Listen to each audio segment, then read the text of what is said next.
ஏங்க சாம்பார் எப்படி இருக்குது? சாம்பாரா?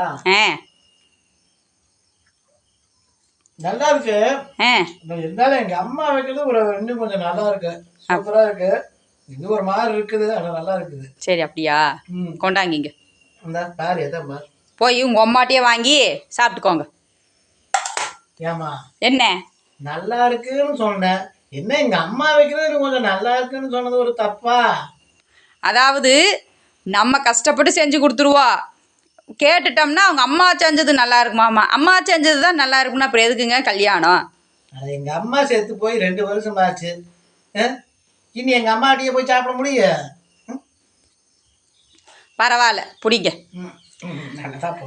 எல்லார் வீட்லையும் இப்படி நடக்குதாங்கிறத எனக்கு கமெண்டில் சொல்லுங்கள், சரிங்களா? இது நடக்கும். நம்ம எவ்வளோ கஷ்டப்பட்டு செஞ்சு கொடுத்தாலும் என்னதான் இருந்தாலும் எங்கள் அம்மா வச்ச ரசம் மாதிரி இல்லை, எங்கள் அம்மா வச்ச பொரியல் மாதிரி இல்லை அப்படின்னு சொல்லுவாங்க. யாருக்கெல்லாம் நடந்திருக்குன்னு தயவு செஞ்சு எனக்கு கமெண்டில் சொல்லுங்கள். நம்ம வீடியோவை லைக் பண்ணுங்கள், ஷேர் பண்ணுங்கள், சப்ஸ்கிரைப் பண்ணி சப்போர்ட் பண்ணுங்கள். உங்கள் ஆதரவு என்றைக்கு எங்களுக்கு வேணுங்க. நன்றிங்க, வணக்கங்க. உப்பு பத்தில் போடுங்க. போட்டு சாப்பிடுங்க.